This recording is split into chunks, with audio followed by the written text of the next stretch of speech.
Entonces llegó a una aldea samaritana llamada Sicar, cerca del campo que Jacob le dio a su hijo José. Allí estaba el pozo de Jacob. Era un sitio turístico, digámoslo así, ¿ya? Entonces era un lugar conocido por todo el mundo, no era a cualquier lado, y él pasó justo por el pozo de Jacob. Cansado por la larga caminata, se sentó junto al pozo cerca del mediodía. Imagínate, en el desierto del mediodía debe haber estado el sol ahí, partiéndote la cabeza. Ay, ay, ay. Entonces ahí había un pozo, había agua, había sombra, y ahí paró Jesús. Poco después llegó una mujer samaritana a sacar agua. Y Jesús le dijo: por favor, dame un poco de agua para beber. Él estaba solo en ese momento porque sus discípulos habían ido a la aldea para comprar algo que comer. La mujer se sorprendió, ya que los judíos rechazan todo trato con los samaritanos.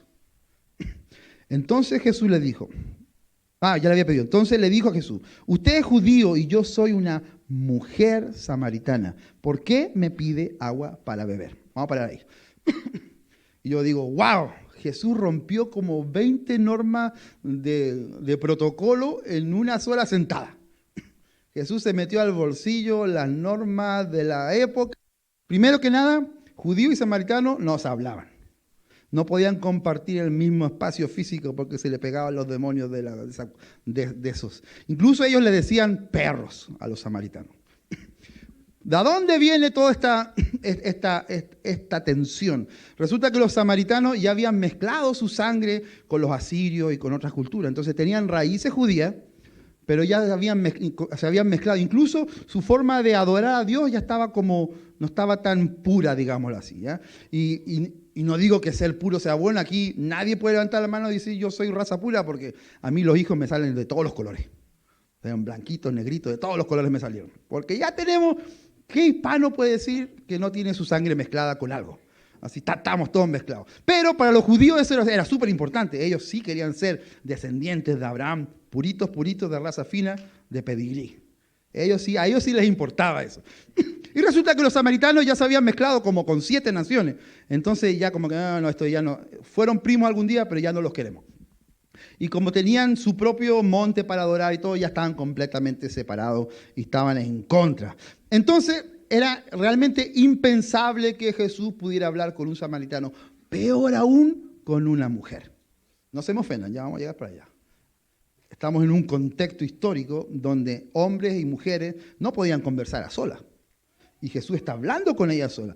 ¿Cuál hubiera sido el protocolo de la época? Hubiera sido que Jesús se hubiera puesto de pie, le hubiera dado el espacio a la mujer que sacara el agua, que hiciera lo que tuviera que hacer y que se fuera rápido. O, me imagino que al mediodía ese sol, por último le hubiera dado la espalda, ignorándola, para que ella haga lo que tenga que hacer y que se vaya rápido. Pero no, Jesús le mete conversación. Y no solamente empieza a conversar con ella, le pide agua. Es como, wow, ningún judío le hubiera pedido ni de comer ni de beber a un samaritano. Eso sí está súper raro. Entonces, ¿qué pasa con nuestra historia? La mujer se sorprendió, dice la palabra de Dios, porque Jesús le habla y le pide. Y Jesús le contestó: si tan solo supieras el regalo que Dios tiene para ti y con quién estás hablando, tú me pedirías a mí y yo te daría agua viva. Y otra vez yo me quedo loco. ¿Jesús le está ofreciendo salvación a un samaritano? ¿Eso es lo que está pasando aquí? Si tan solo supieras el regalo que Dios tiene para ti, ¿Jesús le está ofreciendo un regalo de Dios a un samaritano? Recuerda que Jesús, el ministerio de Jesús, Él vino para los de la casa de Israel primero. O sea, luego nos extendemos a los gentiles, pero el ministerio de Jesús era ahí, en su casa. Eso quiere decir que Jesús todavía consideraba a esa samaritana como que somos familia, ¿no? O se empieza a extender aquí la cosa, o Jesús ya empieza a dibujar y a prometer lo que va a pasar con los gentiles más adelante y con los que no son judíos. Pero a mí me parece interesante.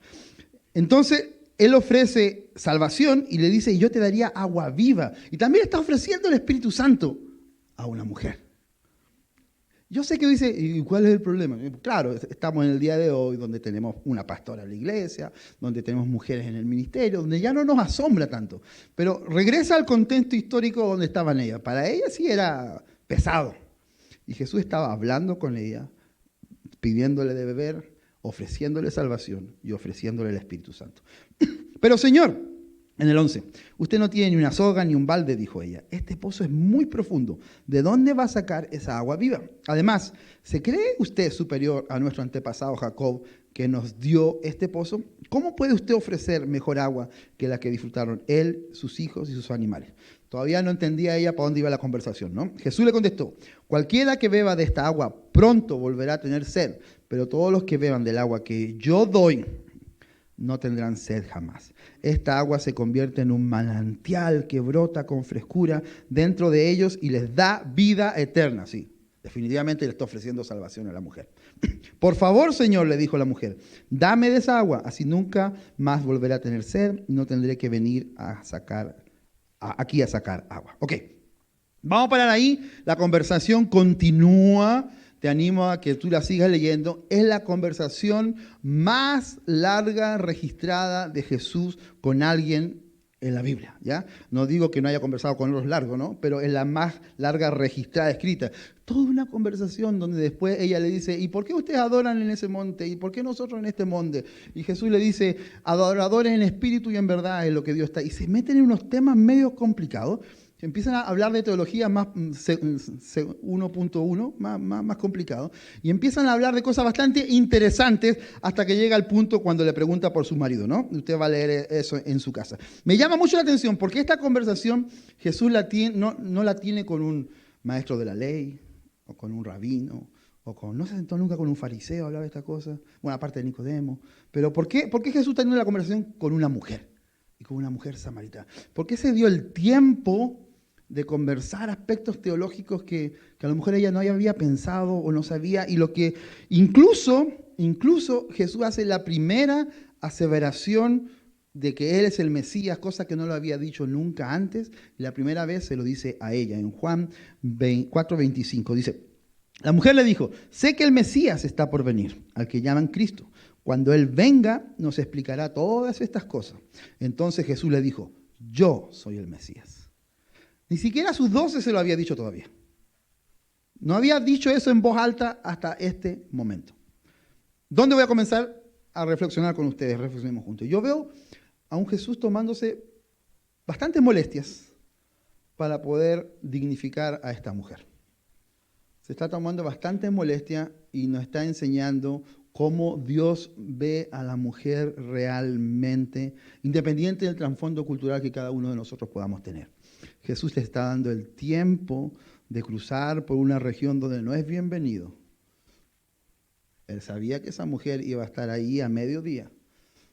Las malas lenguas, el chisme dice, nos dice la Biblia, pero el chisme dice de que ella iba a buscar agua al mediodía para no encontrarse con ninguna otra mujer. Porque el peor enemigo de una mujer, ¿quién es? Yo no lo dije. Yo no lo dije. Pero seguro que estaban chismorreando entre ellas. Ah, mira, ya tiene otro marido. Ah, y el marido que tenía antes ya no es el de ella. Seguro. Entonces ella, para evitarse conflicto, no iba a primeras horas de la mañana a buscar agua, como solían hacer todas, sino que iba al mediodía cuando estaba el sol caí, que te partía la cabeza. Y Jesús sabía eso. Y Jesús fue justo en el momento en que ella iba a aparecer, porque él ya tenía planificado esa cita con ella. Él quería restaurar a esta mujer. Jesús consideró que ella era digna de confianza, digna de recibir salvación, digna de recibir el Espíritu Santo, digna de recibir confianza. Dios levantó a esta mujer y la dignificó. Y como yo creo profundamente que Jesús nos muestra al Padre, y creo que eso está en el corazón de nuestro Dios también. Incluso, mira lo que dice Lucas 8, 1 al 3, Jesús estaba rodeado por mujeres a través de todo su ministerio. Poco después Jesús comenzó un recorrido por las ciudades y aldeas cercanas, predicando y anunciando la buena noticia acerca del reino de Dios. Llevó consigo a sus 12 discípulos junto con algunas mujeres, no era una, dos, tres, cuatro, eran algunas, que habían sido sanadas de espíritus malignos y enfermedades. Entre ellas estaba María Magdalena, de quien él había expulsado 7 demonios. Juana, la esposa de Chuza, administrador de Herodes, Susana y muchas otras que contribuían con sus propios recursos al sostén de Jesús y sus discípulos. Entonces sí, el diezmo es bíblico. Por si se lo sigue preguntando, sí, Esas mujeres sacaban dinero de su bolsillo y mantenían el ministerio de Jesús. Los 12 apóstoles y Jesús comían gracias a ellas. Era un pilar fundamental y súper importante en el ministerio de Jesús. ¿Qué hubiera sido el ministerio de Jesús sin la ayuda y el sostén de estas mujeres? Buena pregunta. Pero el pasaje más interesante de un contacto de Jesús con una mujer, el que queda registrado en Marcos 14, cuando Jesús dice, se hablará de lo que esta mujer dijo. Cada vez que cuenta en este pasaje se va a hablar bien de esta mujer. Nunca ningún maestro había tomado a una mujer como ejemplo antes. Y es la mujer que unge a Jesús, que rompe el frasco de aceite y lo pone, no es la que se lo pone en los pies, sino que se lo pone en su cabeza. Y este símbolo de ungir la cabeza de Jesús, nosotros lo leemos y lo pasamos por alto, así, qué buena gente le puso perfume en la cabeza. Pero es un símbolo cuando se ungían a los reyes, se ungían a los profetas. Lo que esta mujer proféticamente hizo fue, yo estoy ungiendo al Mesías. Estoy poniendo aceite sobre la cabeza de Jesús. Y es bien interesante que Jesús no dijo, sal de aquí, o traigan un sacerdote que me unja, o ven tú, Pedro, que tú eres varón. Jesús se dejaba amar. Jesús se dejaba consentir. Jesús se dejaba rodear por niños, por mujeres, por leprosos, por gente con defectos físicos, por toda la gente que generalmente estaba siendo rechazada por la sociedad. Jesús quería acercarse a ellos. Y yo no me puedo imaginar cuál habrá sido el chismorreo entre los discípulos. ¿Qué tiene esta mujer que está ungiendo a nuestro Señor? ¿Qué tiene esta mujer que está ungiendo al Mesías? Pero, tratando de reflexionar, ¿dónde viene esta discriminación hasta la mujer? Podemos hablar de la discriminación en general, pero como el pasaje del día de hoy nos llama a una mujer, me voy a centrar en la mujer discriminada. ¿Y dónde nace? ¿Por qué el pueblo judío hacía tanta diferencia entre hombre y mujer? ¿Dónde nace? Y como ya dijimos al principio, yo estoy convencido que no nace en el corazón de Dios. Y cuando leo la Escritura, yo veo un Dios todopoderoso, lleno de amor. Así que cualquier cosa que yo veo en la Escritura que a mí me llama la atención y que vaya en contra de ese Dios de amor, yo tengo que pensar y decir, a ver, ¿qué pasa aquí? ¿Cuál es la explicación? Y profundizar en la Escritura. Si yo pregunto ahora, ¿quién cree que los hombres y las mujeres son iguales? Todos dicen, sí. Y todos nos vamos a acordar de Gálatas 3:28 que dice, ya no hay judío ni gentil, no hay esclavo ni libre, hombre ni mujer, porque todos ustedes son uno en Cristo Jesús y ahora pertenecen a Cristo. Son verdaderos hijos de Abraham, sus herederos, y la promesa de Dios a Abraham les pertenece a ustedes. ¿Cuál es la promesa de Dios a Abraham? La promesa es que ahora somos parte de la casa de Dios. Ahora somos hijos espirituales de Abraham. Ahora somos hemos sido injertados en la familia de Dios. Ahora somos hijos e hijas. Ya no importa si soy esclavo o si soy libre. Estoy al mismo nivel espiritualmente ante los ojos de Dios. Ahora el esclavo es igual de amado que el libre. Bueno, el día de hoy no tenemos esclavitud, ¿no? Pero el hombre es igual de amado que la mujer. ¿Cuántos aquí son papás? ¿Tienen hijos y hijas? Levante su mano. Ahora sí, ¿cuántos de ustedes tienen hijos preferidos? Hay un par de sinceros por allá. Un par de sinceros por allá. Pero resulta que a pesar de tu mal ejemplo, Dios no tiene hijos preferidos. Dios promete su amor en igual condiciones para esclavos y libres, para hijos y hijas. Dios no dice, yo amo más a mis hijos varones porque van a continuar con mi apellido. Dios no dice eso. Dios ama igual a las niñas. Dios ama igual a las niñas que a los varones. Y mucha gente dice, no, pero ese pasaje está hablando de salvación, no está hablando del ministerio de la mujer. Pero yo no creo que esté hablando solo de salvación, está hablando de familia. Está hablando de Dios adoptándonos. Está hablando de Dios llevándonos a su casa y diciendo, ya no me importa si eres esclavo o libre. Ya no me importa si eres hombre o mujer. Eso le importa a la gente. A mí como Dios no me importa. Ahora son todos uno en Cristo. Partiendo de esa base, yo estoy seguro que Dios no tiene preferido ni por color, ni por raza, ni por género. No podría ser, porque piénsalo espiritualmente, eso no tiene ninguna implicación espiritual. Cuando nos vayamos al reino de los cielos, dice Jesús que ni nos vamos a casar, ni nos vamos a dar en casamiento. Las cosas no van a funcionar como funcionan en este nivel terrenal. Vamos a ser diferentes y vamos a ser iguales. Y el reino de los cielos trae esos valores desde aquí ya. Cuando Jesús vino aquí ya trajo el reino de los cielos y Él ya se maneja en esa esfera de esos valores. Y el claro ejemplo lo podemos tener, Jesús lo deja bien claro, pero recuerda el contexto histórico. La mujer no era valorada, la mujer no tenía voz y voto, la mujer no podía entrar al mismo lugar donde entraban los varones, la mujer tenía que depender o del papá primero, o del marido después, o de los hijos luego. La mujer no era contratada, la mujer no opinaba. Y en ese momento, en ese contexto histórico viene Jesús. Y es bien gracioso que Jesús no lucha, no sacó ninguna bandera feminista, ¿no? Pero Jesús lo que hace es modelar el valor del reino de los cielos. Y me acuerdo mucho del pasaje, por ejemplo, cuando estaba el niño endemoniado y estaba con el papá, Jesús no empieza a hablar con el demonio. Jesús le pregunta al papá, ¿y hace cuánto que le pasa esto? ¿Y qué hizo? Le dio la espalda. ¿Y este que está atrás? ¿Hace cuánto que le pasa eso? Y lo mismo veo yo en estos temas. Jesús no se mete a discutir. ¿Sabes por qué no se mete a discutir con ellos? No estaban listos para esa conversación.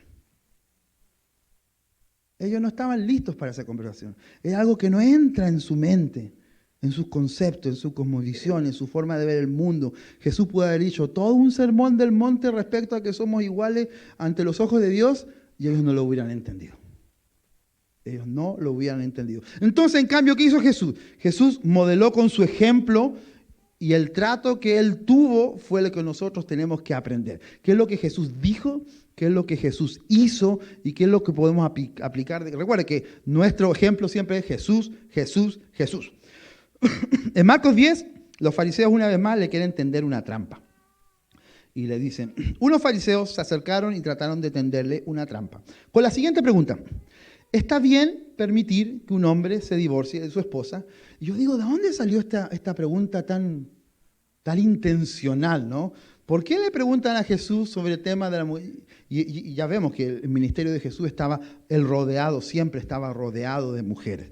Era común que en ese momento los rabinos o maestros, cuando daban su enseñanza, llamaban a sus estudiantes, a sus discípulos, y no había ninguna mujer ahí. Separaban. Pero en cambio Jesús permitía a las mujeres en su enseñanza, permitía a los niños en su enseñanza, alimentó, aunque la Biblia cuenta 5.000 hombres, esos 5.000 hombres estaban con mujeres y con hijos. Y nos queda claro que al que escribió no le importaban las mujeres, por eso solo contó a los hombres. Habían 5.000 hombres, con sus mujeres y sus hijos. ¿Cuántas mujeres habían? ¿Qué importa? ¿Cuántos niños habían? Peor. Pero vemos que Jesús sí permitía que la mujer y los niños se acercaran a Él y lo hacía parte de la enseñanza. Entonces, cuando los fariseos le preguntan sobre el divorcio, Jesús le contestó con otra pregunta. ¿Qué dijo Moisés en la ley sobre el divorcio? Bueno, Él lo permitió. Contestaron. Dijo que un hombre puede darle a su esposa un aviso de divorcio por escrito y despedirla. En ese tiempo, el varón podía divorciarse de su mujer hasta porque cocinaba feo. Cualquier excusa era válida. No, que se sacó el velo y tenía una nariz horrible. No, toma, carta de divorcio, te fuiste. Excusas no faltaban. Cualquier excusa era buena. No cocina como mi mamá. Toma, carta de divorcio, te fuiste. Pero en cambio, al revés no funcionaba la cosa, ¿no? La mujer era comprada. Qué sé yo, la familia del varón pagaba 4 vacas, 6 vacas, 2 camellos. Entonces ya había un enganche, ya no se podía arrepentir. Entonces la mujer sí estaba atada a su marido de por vida.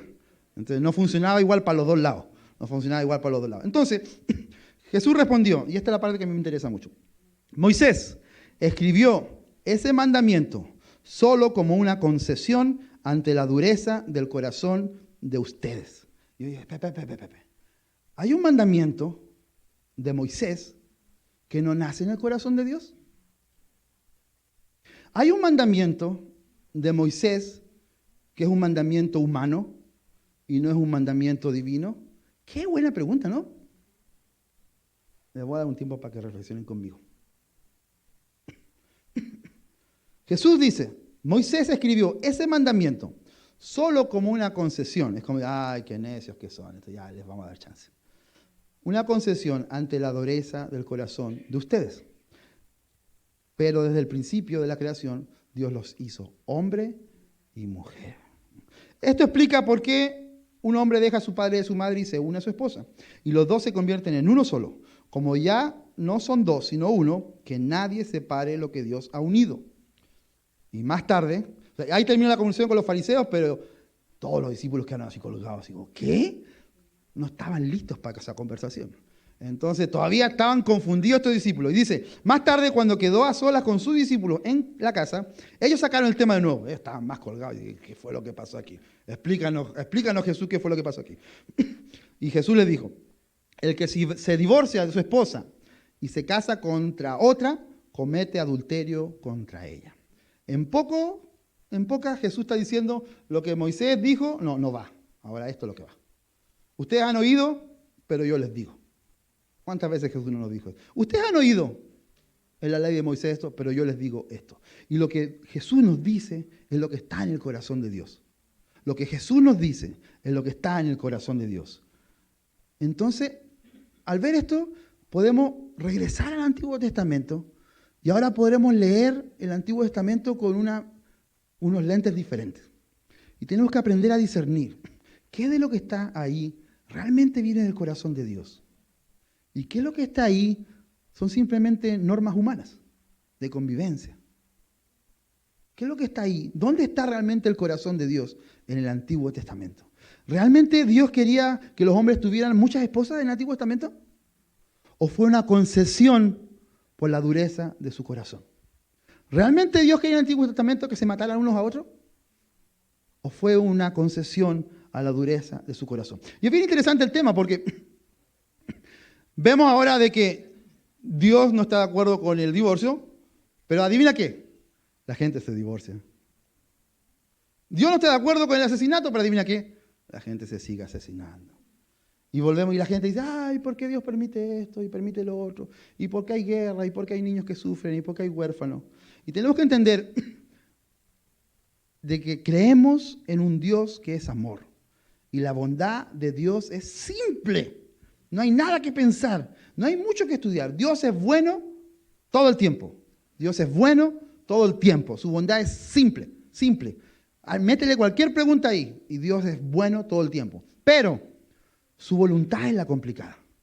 Su voluntad es la compleja. Y no porque no sea todopoderoso, sino porque se choca con nuestra voluntad. Entonces la voluntad de Dios es que nosotros hagamos el bien todo el tiempo, pero como que no funciona. La voluntad de Dios es que todos vivamos como Teletubbies, dándonos abrazos, amándonos unos a otros, pero no funciona así. No es así como nos comportamos, ¿no? Entonces ya no está el problema en Dios, ahora está el problema en nosotros. Nosotros tenemos en nuestras manos este mundo y se ve bien feo, como que lo tratamos mal. Entonces, y eso ya no está en manos de Dios. La voluntad de Dios es que las cosas funcionen bien, pero nosotros hacemos que las cosas funcionen torcidas. Volviendo al tema, yo los invito a que cada vez que leamos otra vez las Escrituras, lo veamos con la óptica correcta. Y tú te preguntes, ¿dónde está el corazón de Dios aquí? ¿Qué es lo que Dios me quiere decir? Y si hay algo que tú no entiendes bien atrás, ándate para el futuro y ve dónde Jesús. ¿Qué dice Jesús respecto a esto? Porque el que ha visto a Jesús, ha visto al Padre. Lo que Jesús dice es lo que viene del corazón del Padre. Jesús no habla por sí mismo, sino Él habla lo que viene del Padre. Y ahí nos va a ayudar a entender más. Yo creo que el principal problema, ¿por qué surgió a través de la historia? Lamentablemente en nuestra iglesia ha pecado de machista y todo el asunto. Yo creo que ha sido una mala interpretación bíblica, un mal entendimiento de lo que la palabra dice, o por conveniencia, ¿no? A mí me encanta que me mimen, que me traigan la comida, que me traten bonito. Entonces digo, ¿para qué voy a terminar con eso? Si leo bien la Escritura me va a tocar lavar los platos. No me conviene, ¿no? Como que no es buen negocio. Entonces, ¿para qué voy a ir ahí ya si la cosa ya está funcionando, ¿no? Pero es obvio que al principio la gente quiso mantener su status quo y mantuvo todo. Incluso conocemos alteraciones a la palabra de Dios para que se mantuviera lo que ya sabíamos. Hay una mujer nombrada por Pablo en Romanos que se llamaba Junia, y era tan importante su rol que en la iglesia primitiva le agregaron una tilde y le pusieron Junia para que fuera nombre masculino y no nombre femenino, porque como rayos iban a explicar que Pablo tenía una líder ahí. Digo, no, esto está grave, cambiémoslo. Y cambiaron. Gracias a Dios que los teólogos y los arqueólogos y los investigadores siguen desarrollando cada vez rollos más antiguos, más cercanos a los originales, y hoy día podemos saber por certeza que era una mujer y no era un hombre. Por eso yo sé que tú amas Reina Valera. Yo sé que tú amas Reina Valera. Pero te animo a que puedas acceder a traducciones más nuevas, con teólogos más actualizados, con descubrimientos más actualizados, donde vamos realmente a acercarnos más a los originales de lo que se escribió, de lo que los evangelios dicen, ¿no? Ok, entonces, siempre ha habido un malentendido en la interpretación de la Biblia. Yo sé que mucha gente dice, no, pero que la mujer se calle en la congregación y que no hable, que no enseñe, y que no haga, y que no ejerza, y que bla, bla, bla, bla, bla. Y yo me digo, cada vez que yo escucho a un hombre diciendo eso, ¿y cómo explica lo de Débora? ¿Cómo explica lo de Débora? Y yo digo, Débora, Dios levantó una mujer en un momento, wow, yo no sé cómo, no la piedraron solamente porque Dios estaba con ella, ¿no? Porque si no, esa mujer hubiera terminado bajo piedra. Dios levantó una mujer a juzgar hombres en un momento histórico donde eso era impensable. El día de hoy es como así, como más aceptable. Pero en ese momento era impensable. Y ese mismo Dios de ayer no ha cambiado a través de la historia. Y si Dios lo quiere hacer de nuevo, ¿quién tiene los pantalones para decir Dios lo está haciendo mal? ¿Quién tiene los pantalones para levantar y decir, Dios, te equivocaste?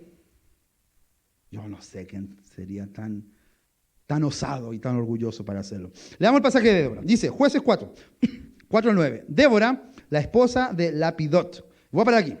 Débora era esposa. Tenía un marido, tenía una familia. Ella seguía haciendo lo mismo. ¿Por qué quiero parar aquí? Porque yo he escuchado mucho también de que dicen, la mujer que sirva, pero con su marido al lado. O sea, si el marido es el del llamado, ahí sí puede hacer. Es difícil separar y yo entiendo, o sea, qué hermoso sería que los dos tengan un llamado evangelista y los dos trabajen juntos. Qué hermoso sería que esposo y esposa prediquen juntos. Qué hermoso sería que juntos vayan y alimenten. Qué hermoso sería. Pero resulta que no todos se casaron cristianos, ¿no? Algunos se casaron sin conocer de Cristo y el Señor reparte sus dones como Él quiere. ¿Ya? Y hace sus llamados también como Él quiere. Entonces aquí vemos que Débora estaba ejerciendo su ministerio sin su esposo. O sea, no estaba separado de su esposo, ¿no? Ahí lo nombran, o sea, era esposa, era madre, era de su casa, pero ella estaba ejerciendo el llamado del Señor y no era el mismo llamado de su esposo. Por si acaso, lo dejo ahí, ahí quedó. Débora, la esposa de Lapidot, era una profetisa que en ese tiempo juzgaba a Israel. O sea, no había nadie arriba de ella. Ella juzgaba a Israel. Era la presidenta de la república. Nadie le decía nada, porque ella era la que estaba más arriba. Solía sentarse bajo la palmera de Débora. Esa era su casa blanca. Era una palmera. Ahí tenía su hamaca debajo de la palmera. En Ramá y Betel, en la zona montañosa de Efraín. Los israelitas acudían a ella para que los juzgara. Y ahora viene interesante. Un día Débora mandó a buscar a Barak, hijo de Abinoam, quien vivía en Sedes, en el territorio de Neftalí, y le dijo, el Señor, Dios de Israel, te ordena, reúne en el monte de Tabor a 10,000 guerreros de las tribus de Neftalí y de Zabulón, y yo haré que Sísara, el comandante del ejército de Javín, vaya al río de Sison junto con sus carros de guerra y sus guerreros. Allí te daré la victoria sobre él. ¿Ok? Débora está diciendo lo que Dios dice, pero aquí viene lo interesante. Barak no le creyó. Dijo, nah, el ministerio de profeta es para varones, no es para niñas. A mí tú no me vas a decir qué hacer. Y como que no le creyó, ¿no? Y dijo, a ver si es cierto, vamos a ver, me la voy a jugar. Y Barak le dijo, yo iré, pero solo si tú vienes conmigo. A ver si es cierto. Aquí nos morimos todos, no, nada. No vamos a morir yo solo. A ver si es cierto. Si Dios dijo, vete. Si estás segura que Dios dijo, vete conmigo. Y ahí vamos los dos. Muy bien, dijo ella. Iré contigo, pero tú no recibirás honra en esta misión, porque la victoria del Señor sobre Sísara quedará en manos de una mujer. Yo, wow. Digan conmigo. Yo digo, ¿cómo le habrá dolido el orgullo a ese hombre? Y a todos los... Yo creo que de ahí no le dejaron de hacer bullying. La victoria quedará en manos de una mujer. ¿Sabes qué? Este Dios que hace estas cosas es el mismo Dios de hoy día. Entonces yo no sé cómo hay gente que se asombra cuando Dios levanta a una mujer a profetizar, a plantar una iglesia, a pastorear, a imponer sus manos. Yo no sé por qué se asombran si Dios lo viene haciendo hace mucho tiempo. ¿Cuántas victorias en nuestra vida hemos perdido por no confiar en una mujer? ¿Cuántas mujeres habrá levantado Dios a nuestro alrededor a animarnos, a decirnos algo, y por mi prejuicio yo lo he dejado pasar? Dice, no, esa bendición no es para mí, ¿qué pasa? Que venga el pastor y que ore por mí, él es más ungido. Y bueno, sí, ¿no? Pero no es forma de decirlo. Así no se dicen las cosas. No agarraron el chiste. Yo le voy a mandar un email para que se rían más luego. Mira lo que dice Romanos 16. El peor enemigo, todo el mundo dice, el peor enemigo de la mujer es Pablo porque habla mal de la mujer, bla, bla, bla. Pero recuerden que no lo pongas todavía, no podemos sacar de contexto las palabras de Pablo, ¿no? Pablo está hablando a la iglesia de Corintio, donde son unos griegos paganos perdidos en la casa del mismísimo demonio. Ahí dicen que ahí pasaba de todo. Y sabemos que las mujeres ahí eran las profetisas de los templos de Afrodita, eran mujeres sacerdotas, prostitutas que ejercían su influencia sobre los varones. Entonces ellas escuchaban la voz de sus dioses. Entonces ellos ya estaban acostumbrados a manejarse de esa manera. Y cuando llegó la iglesia, ellos empezaron a mezclar el paganismo con la iglesia, y las mujeres dentro de la iglesia cristiana empezaron a comportarse tal cual como se comportaban en las iglesias paganas. Y ahí cuando se levanta Pablo y dice, no, yo no voy a permitir que la mujer le enseñe al hombre. Pero estamos hablando de una realidad, de un contexto bien específico. Es la carta que Dios le manda a Corinto y no se la manda a ninguno más. No le dice lo mismo a los otros. Esa carta se lo dice solamente a los que compartían esa cultura greco-romana, que tenían la imagen de las diosas, mujeres fértiles. Y a esa cultura Dios le habla específicamente eso. ¿Y cómo es eso? Porque vemos que Dios se comporta diferente y vemos que el mismo Pablo habla bien de otras mujeres que no están ahí. Mira, por ejemplo, en Romanos 16:7 dice, saluden a Andrónico y a Junías. Y este es el nombre polémico, Junías, que estamos seguros que es una mujer, pero que quisieron cambiar al nombre de varón. Saluden a Andrónico y a Junías, judíos como yo, quienes estuvieron en la cárcel conmigo. Ellos son muy respetados entre los apóstoles y se hicieron seguidores de Cristo antes que yo. Y hay muchas mujeres más en el Nuevo Testamento, ¿no? Comenzando con las 7 hijas profetizas de Felipe, que hay cartas de la iglesia primitiva, cartas que no están en la Biblia, cartas que se mandaban entre la gente, y está claro que esas niñas eran bien respetadas. La gente viajaba para poder estar con ella y pasar tiempo con ella y que pudieran profetizar. Las 7 hijas solteras de Felipe estaban ejerciendo su ministerio profético a todo lo que da. Ellos dijeron, Señor, aquí estoy, úsame. Y a todo lo que da. También tenemos a Edovia y Síntique de Filipos, Priscila y Aquila, que eran pastores, sabemos que eran pastores en la iglesia, y es gracioso que nombra a Priscila antes que Aquila. No dice Aquila y Priscila, dice Priscila y Aquila. Por eso se cree de que ella era la pastora de la congregación y lo nombran al marido para que no se quede triste y solo, ¿no? Era como Débora de su marido, ¿no? Pero bueno. También está Febe, que en Romanos 16 Pablo la llama diaconisa. Ella era un anciano, pero de los duros. Y todavía hay iglesias que no permiten mujeres ser parte del staff o ser diácono. Mira, Romanos 16, 1, 2. Es Pablo hablando. Le recomiendo a nuestra hermana Febe, quien es diaconisa de la iglesia de Cencrea. Recíbanla en el Señor como digna de honra en el pueblo de Dios. Ayúdenla en todo lo que necesite, porque ella ha sido de ayuda para muchos, especialmente para mí. Y muchas otras mujeres que me canso de nombrar, ¿ya? Si buscamos desde el Antiguo Testamento, Esther, Ruth, ¿cuántas mujeres Dios puso en la genealogía de Jesucristo que hicieron cosas tan importantes? No tendríamos el Mesías que tenemos el día de hoy sin la participación activa de tantas mujeres en el Antiguo Testamento y tantas mujeres en la iglesia primitiva. Hay un pasaje que me llama mucho la atención del mismo Pablo en 1 Corintios 11, dice, sin embargo, entre el pueblo del Señor, las mujeres no son independientes de los hombres y los hombres no son independientes de las mujeres. Pablo lo está poniendo al mismo nivel. Pues, aunque la primera mujer provino del hombre, se refiere a la costilla, todos los demás hombres nacieron de una mujer. Y al final, ¿para qué se hacen problemas? Todo proviene de Dios. Y cuando yo leo este pasaje, yo digo, ¿qué fue primero? ¿El huevo o la gallina? Porque está diciendo, ok, Adán fue el primero. Y después de Adán vino la mujer. Pero resulta que Adán se murió, ¿no? Y ahora todo el resto de los hombres vinieron de una mujer. Entonces, Pablo está como equilibrando la cosa. Entonces, ¿qué vino primero? ¿El hombre o la mujer? Cualquiera de aquí va a tener que levantar la mano y decir, yo vine de una mujer. Entonces, es un juego bastante interesante de palabras y todo proviene de Dios. Así que, ya para ir terminando, ¿cómo manejamos nosotros el ministerio femenino en nuestra iglesia? Bueno, no hay que hablar mucho, ustedes ya nos han visto, ¿no? Tenemos mujeres pastoras alrededor de todo el país, iglesias Viña fuera de aquí. Incluso el movimiento de la iglesia Viña nos dividimos en asociaciones para poder ser más efectivos en servir a ciertas comunidades con afinidades en común, ¿ya? Entonces, hay incluso una asociación de mujeres dentro de la Viña que tienen voz y voto, tal cual como está la Asociación de Afroamericanos, la Asociación de Asiáticos, de Islas del Pacífico y la Asociación de Hispanos. También hay una asociación de mujeres que tiene mucha importancia. Nos esforzamos por ser una iglesia multicultural, multiétnica, inclusiva. Nos esforzamos, por eso hablamos de estos temas también. Queremos que cada uno de ustedes alcance el propósito que Dios tiene para sus vidas. Y queremos ser de ayuda para eso y no de tropiezo ni de estorbo para que tú lo puedas lograr.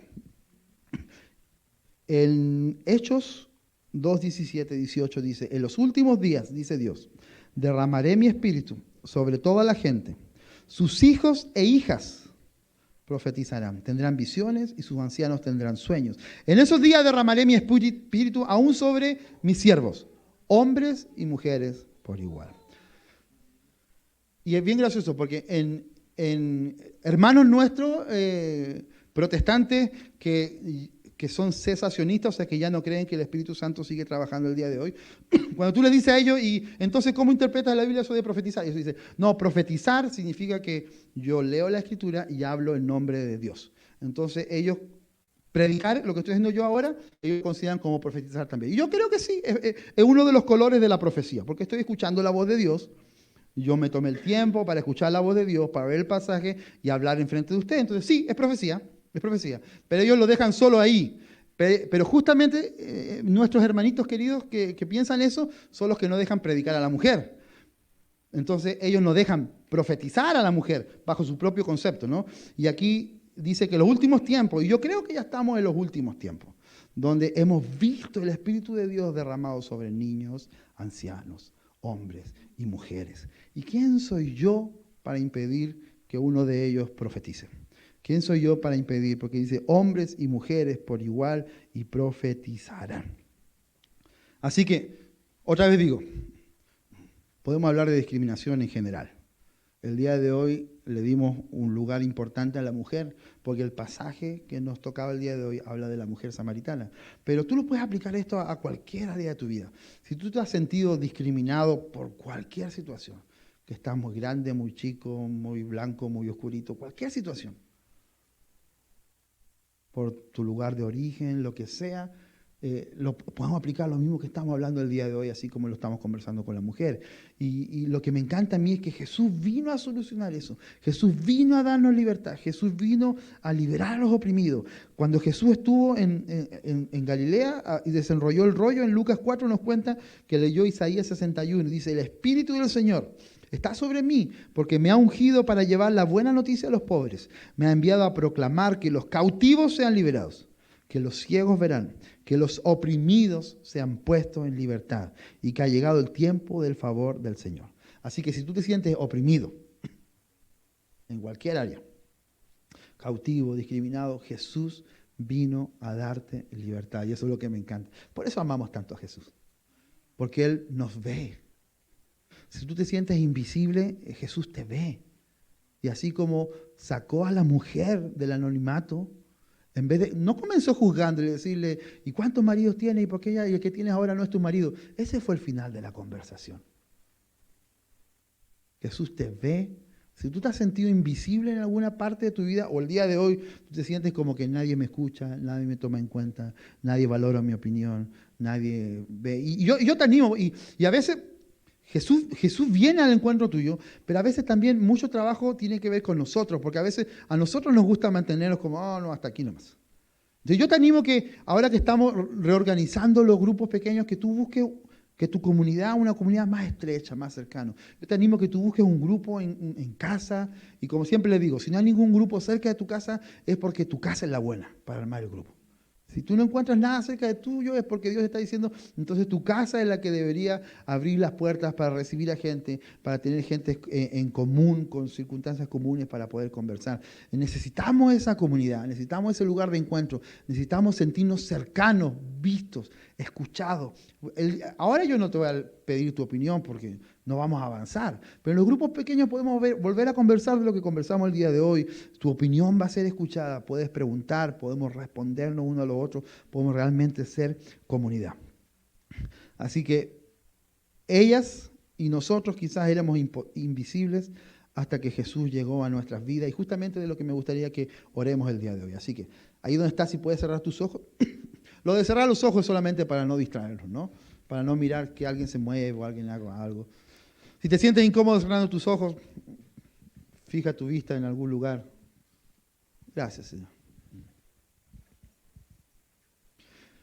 Ven, Espíritu Santo. Yo te pido, Señor, que tú, a raíz de lo que conversamos, yo te pido, Señor, que cada uno de nosotros podamos sentirnos identificados con algo, con alguna parte de nuestras vidas, o si en el día de hoy estamos viviendo algún tipo de discriminación, que podamos traer eso a tus pies el día de hoy, Señor.